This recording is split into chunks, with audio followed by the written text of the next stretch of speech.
Sir, I have listened with great interest the discussion on this motion. There are three definitely important points in the report of the Select Committee. One is about the raising of the age of the boy as well as of the girl. The second point is about the nature of the punishment. Whereas in the original act the punishment is fine or imprisonment, what is being sought here is that the punishment will be substantial punishment plus fine. The third point is about the nature of investigation into offences under this act. It is said that offences should be cognizable, bailable, and non-compoundable.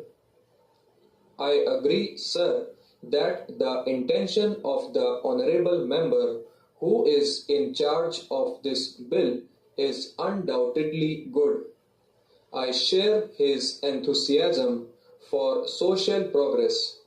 I also share the view that now that this government is a government of the people, instead of taking a neutral attitude on such matters, the government should take a definite and positive attitude.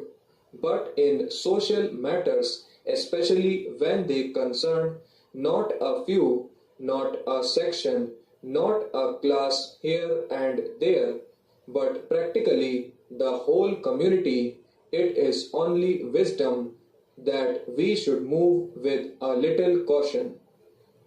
In 1929, when the original act was passed, the government of the day undoubtedly laid down a great principle.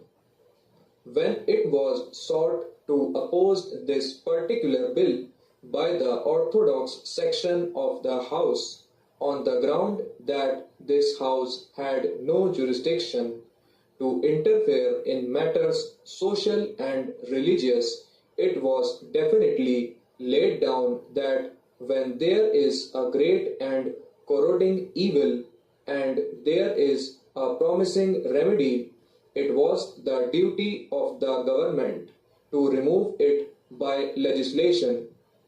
Undoubtedly, in the year 1929, the evil was very great, and so great was it that even a foreign government felt that it would be justified in interfering with what was obviously a social matter. But things have definitely changed. In the course of the last 20 years, there has been a steady progress and understanding of this problem. No social reform can be abiding in its effect if it merely rests on fear and not on conviction. If people concerned should know that child marriage is a great evil, it is far better that it should be left to them to carry out this reform voluntarily. In 1929, the original bill was passed, and then in the year 1936, there was an amendment. The amending bill was brought by Mr. Lal Chand, and a few days after, another bill